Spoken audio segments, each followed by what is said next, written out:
governor in the United States.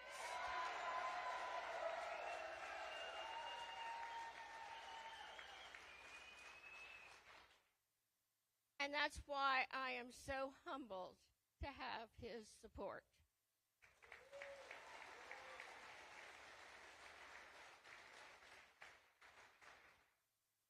We are so grateful that he would take time out of his schedule to come visit us here in Abilene this afternoon.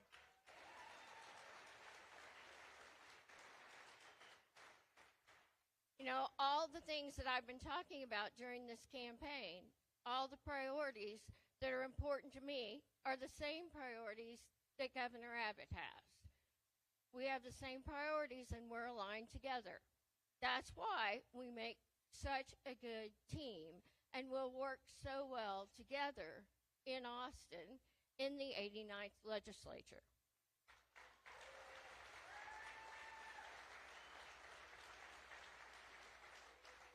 You know, unfortunately, Governor Abbott hadn't had the support that he needed in the Texas House for a good while.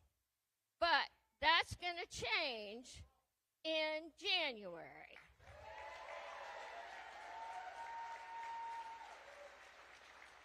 All those rhinos that have been supporting Dade Phelan will be gone, and we'll have a new group of conservatives that will support our governor and the legislation that he wants to put forward. And that's what we need to get our bills passed. Important things like education reform. We'll be able to get it done because we'll have the right people backing him up. And all those rhinos will be gone.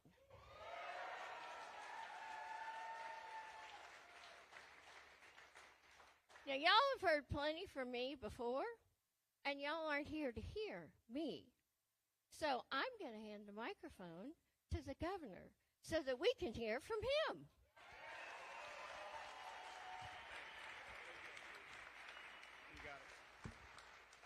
Give it up for Liz Case.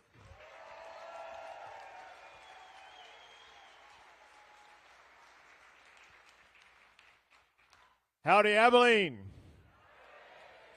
Great to be with you all, and thank you for being out here today. This is such an important day where you get to be involved in shaping your future. We're here today for your future. We're here today because we're involved in a Republican primary. This isn't an election in November. This is a general election where you're trying to choose between a Republican and a Democrat. You got to choose which Republican you want to be fighting for you. And here's the deal. When you're going to bed at night, you need to make sure there's someone in Austin, Texas, representing Abilene values, not Austin values.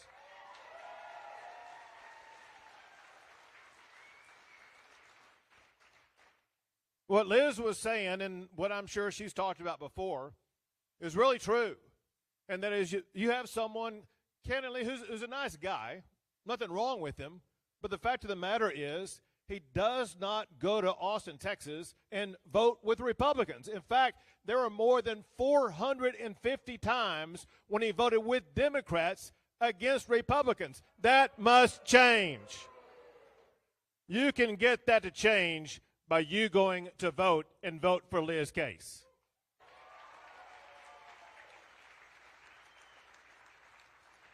Let me give you one of those examples.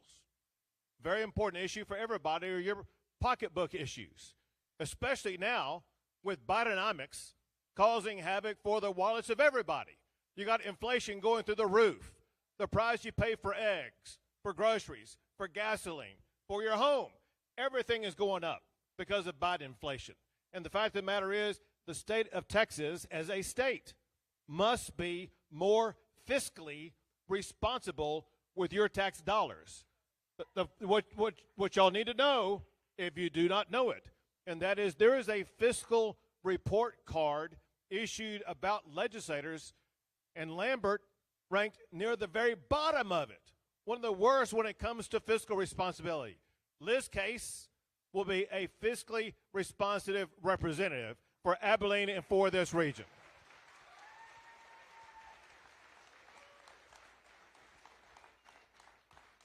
So let me tell you what I did this last session and what I intend to do next session.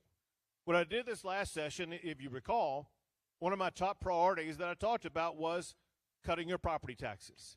And the fact of the matter is, the House didn't get it done in the regular session or the first special session. It took 2 overtimes to get it done because I didn't have the people there that I needed. But we did get it across the finish line, and what I was able to finally put together turned out to be the largest property tax cut in the history of the United States of America.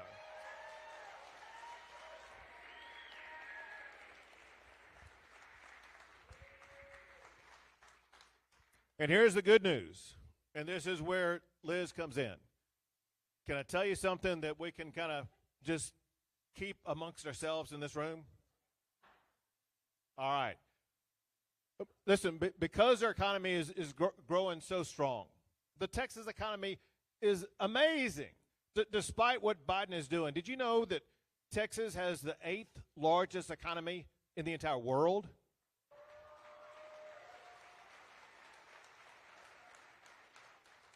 So get this, the only economies in the world are countries, the United States, China, India, Japan, the United Kingdom, Germany, and France. And later on this year, the Texas economy will surpass France, and we will have the 7th largest economy in the entire world.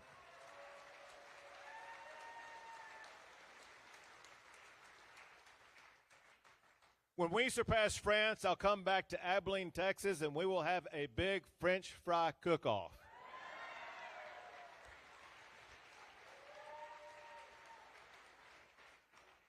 But because it's you all, the men and women who are the economy of Texas, because of what you've done, the news I was going to share with you is that it looks like this coming session we will have another budget surplus of about $20 billion.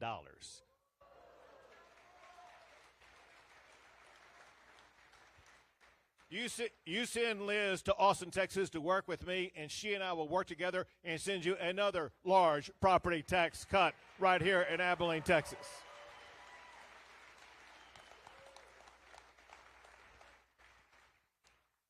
But we have other issues. Issues like an invasion across the border. And I'm not talking about that border yet. I'm talking about a different border and a different invasion. We have an invasion of values and morals being eroded by a radical, woke, leftist agenda that will not stop at our borders.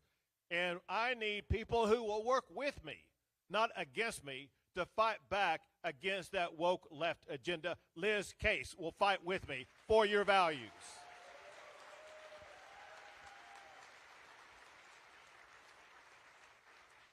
Something that she strongly supports is something that I took action on this past session. Some of you here in this room today may have heard of the name of Riley Gaines. Riley Gaines is an elite college swimmer.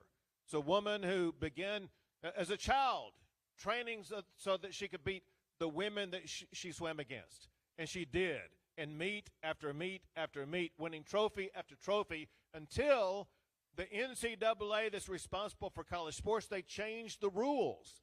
And they said she had to swim not only against other women, she had to swim against a man who identified as a woman. And believe it or not,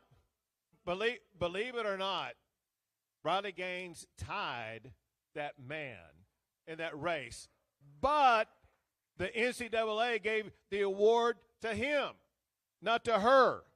That's wrong. And so Riley Gaines came to Texas and worked with me, and I signed a law saying no men and women's sports in the state of Texas.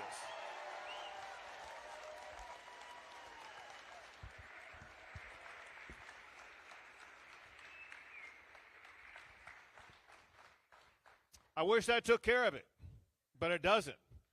There are problems by the left woke agenda circulating in Texas as we gather here right now. One is in the education platform. The Dallas Independent School District, they have a resource guide that they provide to families in Dallas Independent School District to help the families understand ways in which children can change their genders. It is unbelievable. And as unbelievable as that was, I was just in Amarillo, and I heard the same thing was going on in Canyon ISD, in the Amarillo area. So it's not just like the big cities in Dallas. It could be in the Panhandle. It could be anywhere in the state of Texas. And let me tell you something. If our schools need a resource guide on anything, it needs to be helping families understand how our kids can be doing at math, science, reading, history, learning with their school education.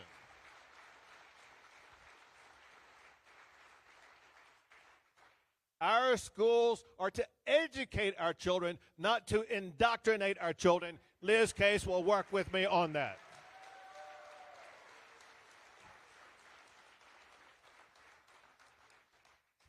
Just outside of Dallas is a suburb, Louisville. Some of you have heard of it. And there's a man teacher in Louisville High School who was going to school dressed as a woman, wearing high heels. And do you think that the students in that class were able to concentrate and focus on their math assignment, their school assignment? Of course not. But let me ask you something more important than that. Do you think the parents of those kids were happy that their children had that teacher? Do you think that those parents have a right to be able to have a different teacher for their child? Absolutely. Well, here's the deal. The way law works in the state of Texas is parents of those kids with a cross-dresser teaching their kids, they don't have the ability to choose another school. They can only go to the school that's mandated by the state of Texas. And I think that is wrong because I think it overrides your God-given right to choose what is best for your own children.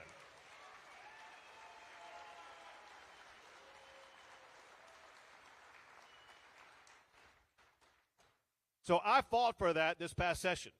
I fought for it in the form of ensuring that all parents would have the ability to choose the school best for their child. But I packaged it together to make sure that all schools and the entire education system in the state of Texas would be better. Because I coupled school choice with providing $6 billion more in funding for public education, providing teacher pay raises for teachers in the state of Texas, and putting an end to the STAR test in the state of Texas.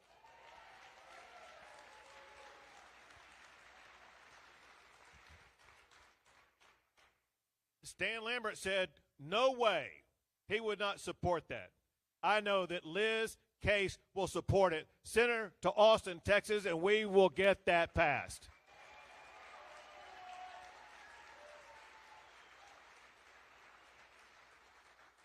But let me be clear about something. When Stan did not support it, it was the Democrats who voted unanimously against it, and just a handful of Republicans. The majority of Republicans supported that bill, that legislation that would have improved education. Why Stan was against the majority of Republicans? And get this, you may remember, if you voted in the Republican primary 2 years ago, there was a ballot initiative on that primary. Do you support school choice or not? And in this district that Stan represents, 88% of the people said yes, you support school choice. So Stan went against the 88% of the people who said they support school choice. Liz will work not just for those 88%, but for 100% by ensuring that we improve education freedom as well as improving all of our public schools. Liz Case will get it done.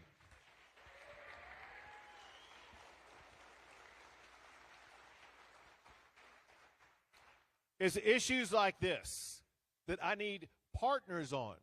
A governor can't get things done alone in the Capitol. The governor needs partners. And when it comes to getting things done, there is no thing more important than getting things done to fight back against Joe Biden's open border policies.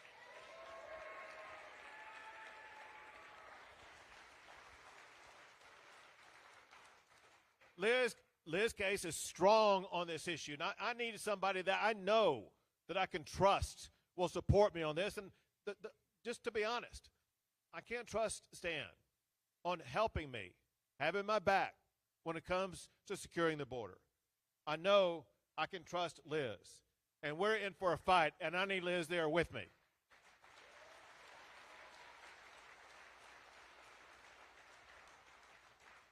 Now, I know that it seems like it may have been forever that we've been dealing with this open border crisis, but just go back in time to just 4 years ago. Just 4 years ago, we had the lowest number of illegal border crossings in 45 years, and it's because Donald Trump put into place 4 policies.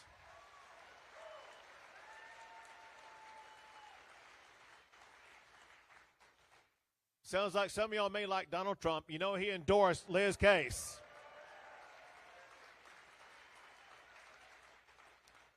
Four policies. Number one, remain in Mexico. Title 42, end, catch, and release, and build a border wall. Those 4 policies led to a dramatic drop in the number of illegal crossings. All that Joe Biden had to do was actually nothing. Leave it all in place, and the border would have remained secure. But remember this, in his early days as president, he signed executive orders that eliminated all the things that Trump put in place that led to a secure border.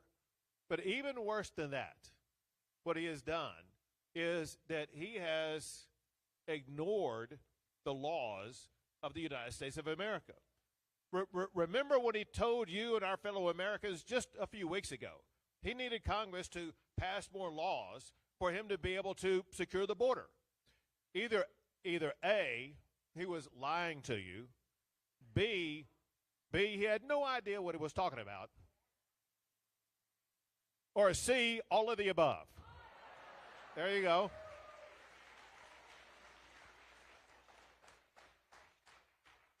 It's unanimous. He had no clue, but you're going to have a clue. I'm going to tell you because I'm going to arm you with information that you can leave here today and tell your friends and neighbors and coworkers. If anybody ever doubts you about this, there are 3 laws passed by Congress already on the books that Joe Biden inherited. One law requires his administration to deny illegal entry by anybody trying to cross the border illegally. He's not denying illegal entry. He's aiding and abetting illegal entry into the United States of America. Second law requires the president's administration to detain anybody who crosses the border illegally.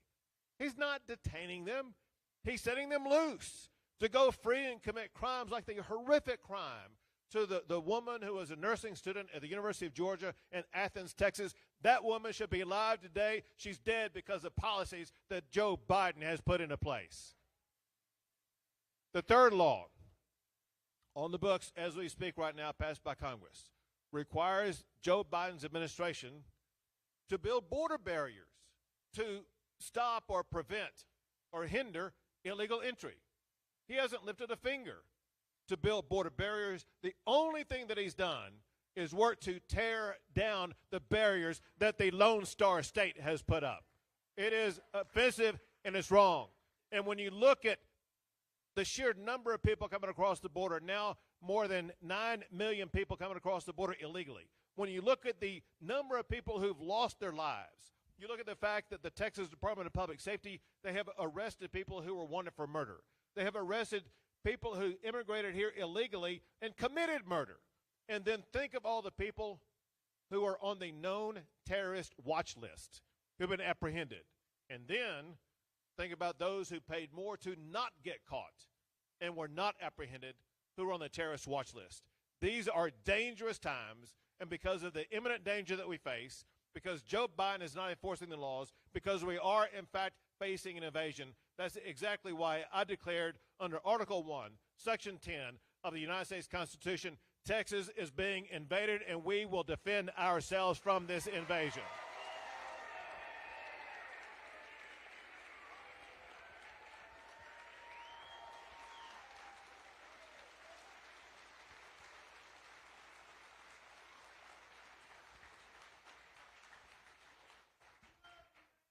So let me tell you what we're doing. One thing that we're doing is Texas is the only state in American history to build our own border wall.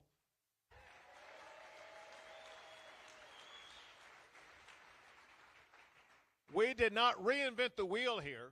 We're using the exact same wall that Donald Trump put up in the state of Texas, with this being the only difference.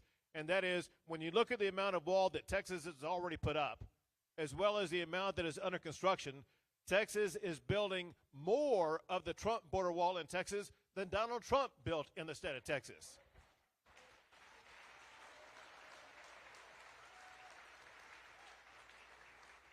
Second, do y'all remember those big orange buoys that we put into the Rio Grande River?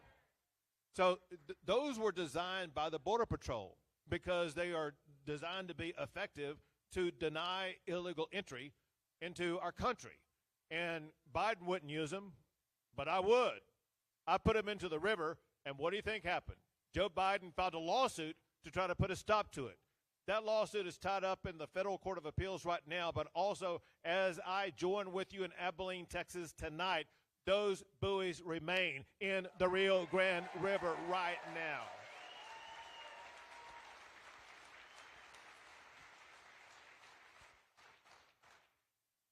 The third thing is the incredible work being done by the men and women of the Texas National and State Guard. Give it up for our tremendous Guard and what they're doing.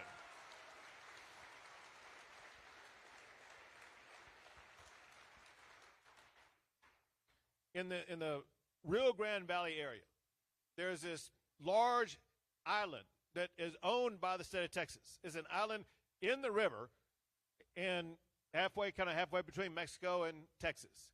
And was chock full of cane and trees and brush, packed tighter than you all in your seats here. And it had been ignored for a long time. The cartels took over this island that belonged to Texas. They used it as a stash location to stash migrants they were trying to bring across the border, as well as drugs. And then when they got the clearance, they would take it from the island into the state of Texas.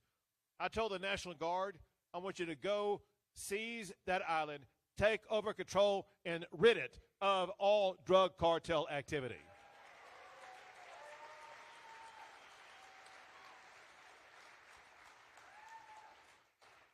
The first thing they did is they used bulldozers to move dirt and land from Texas out to the island, so it was a land bridge.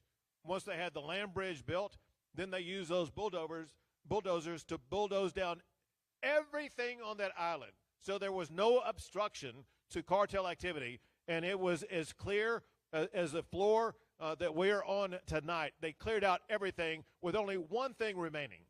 The only thing standing on that island is the flag of the great state of Texas.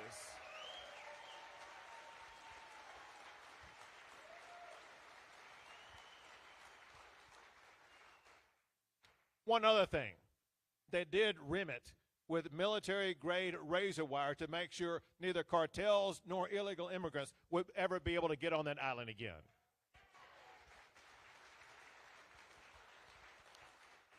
And that's what one main thing the National Guard are doing. They have now built more than 100 miles of razor wire border barrier that truly does deny illegal entry into the United States, and they've turned back more than 100,000 people to Mexico because they could not get across into the United States. And it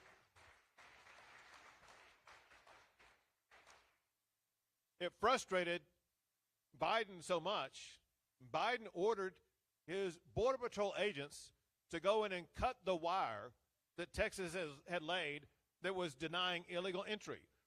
The lower courts sided with us. Biden appealed to the Supreme Court. Supreme Court, to be honest, didn't issue a decision on it. They just sent it back down to the Fifth Circuit, but there was great misunderstanding about what was going on. And I wanted to make sure that Texans and Americans knew what we were doing. So I did not go and tell the National Guard to double down on what they were doing. I told the National Guard, I want you to triple the amount of razor wire that you are putting on our border.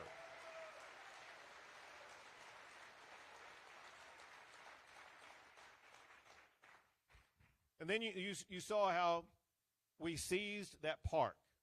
Same thing happened there. That park is in Eagle Pass, Texas. Eagle Pass, Texas had been ground zero for illegal immigration. You would have 3,000, 4,000, sometimes 5,000 or 6,000 people crossing a day. And they were crossing in this park. And that park, it's not federal land. It's not. It was an area where the Border Patrol and the Biden administration, they were using to put a whole bunch of illegal immigrants together. By the way, they were doing so illegally in the United States, and then send them off to wherever they were sending them off to. I told the National Guard, I want you to seize that 50-acre park and wire it shut from illegal immigration and wire it shut from the Biden administration. And that's exactly what they did.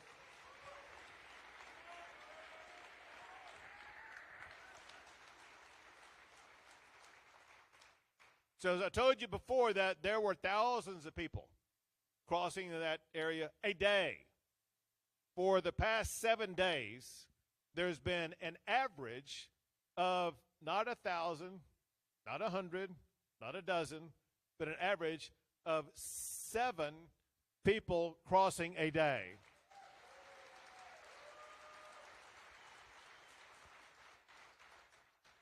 And most of them were arrested by the Texas Department of Public Safety.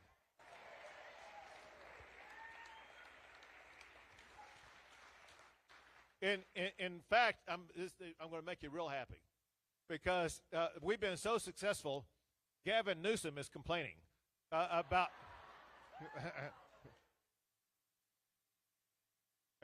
That's almost like getting the New York mayor to complain about me. But Gavin Newsom's complaining for a different reason. Listen, if you look at the border from the Gulf of Mexico to the Pacific Ocean, Texas geographically represents about 2/3 of the length of that border. For year one and maybe year two of the Biden administration, we were getting at least 2/3, if not more than 2/3 of the people crossing illegally because we were so much closer to the center part of Mexico. Now, however, because of what the National Guard has been doing and others, about 70% of the people crossing the border are crossing in California or Arizona.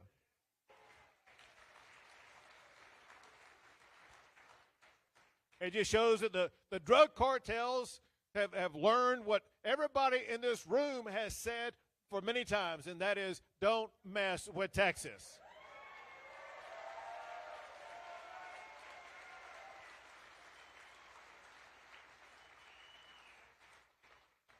But I knew that we needed something more permanent, something that was really a better situation for our National Guard serving on the border. And I don't know if you saw what I did 2 Fridays ago, but I announced Texas is now building our own National Guard military base on the border itself, right there in Eagle Pass, Texas.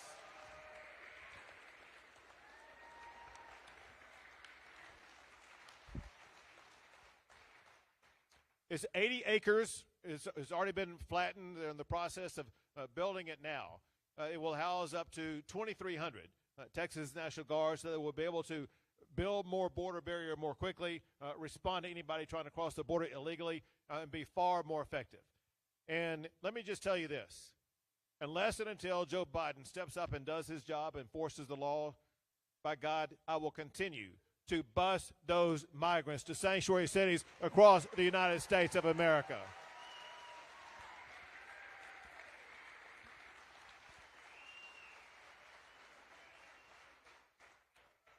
You know, they could talk some big game. Oh, listen, we want all the migrants to come to our state, until they actually had to deal with it. Actually, they had to deal with a fraction of what Texas deals with. And I know there's exactly 0 people in this room here tonight who said last year that you knew for a fact the mayor of New York City would be found in Central America begging people not to go to the United States of America. But that's exactly what happened. Well, listen, I tell you all of this to help you understand that these things that I've been talking about, they've been done because I had a few people who had my back. I need like what you call reinforcements. You know, we're near the time of the Battle of the Alamo. And by God, I need some reinforcements. I need reinforcements with Liz Case supporting me in Austin, Texas.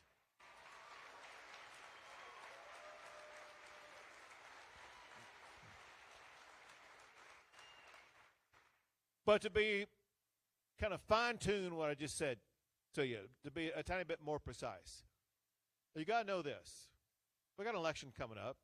Election's on March the 5th. Some of you have already voted. How many, in fact, have already voted? About half of you, which is great.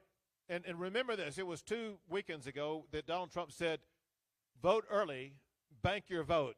Make sure it gets counted and gets counted early.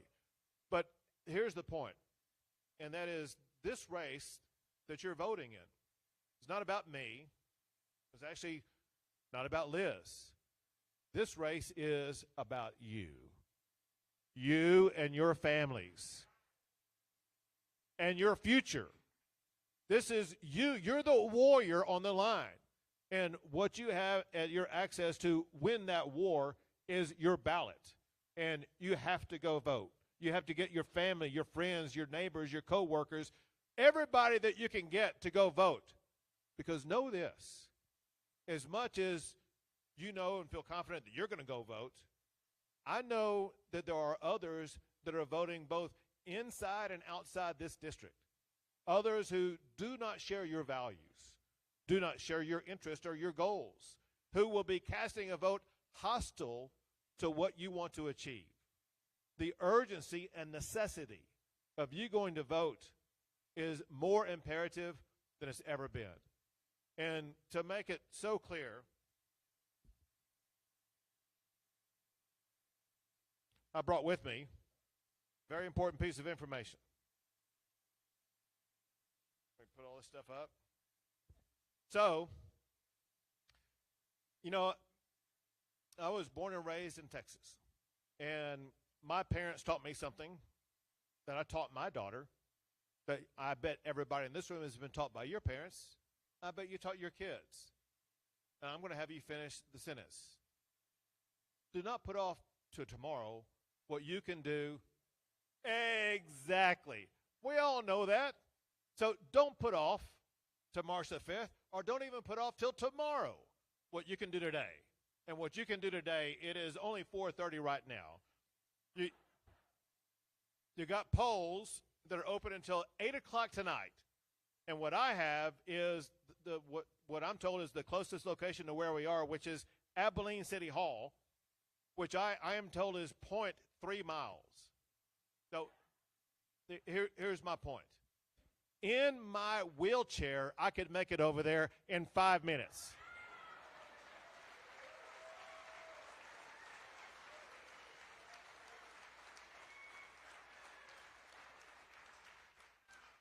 I know that all of you all could make it in at least 10 or 15 minutes. And you'll be done. You'll be done before 5 o'clock.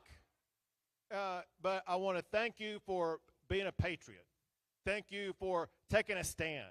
Thank you to understand that we are in a fight against Biden, a fight against leftism, a fight against wokeism, a fight against your values. But know this, you have warriors on your side, and myself and Liz Case and others who will not stop fighting for you.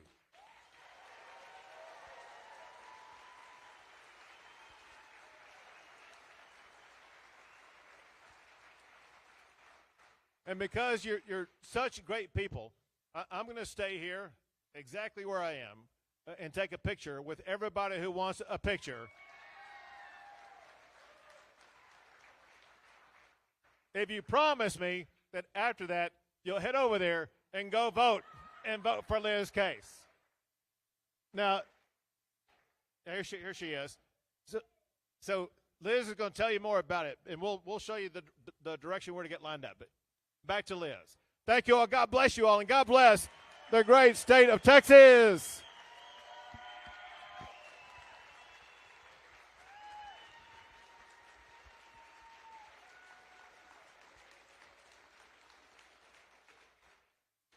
Do we have the most amazing governor? This is why he's the most popular in the U.S. And most elected officials would sneak out of here and be gone to someplace else.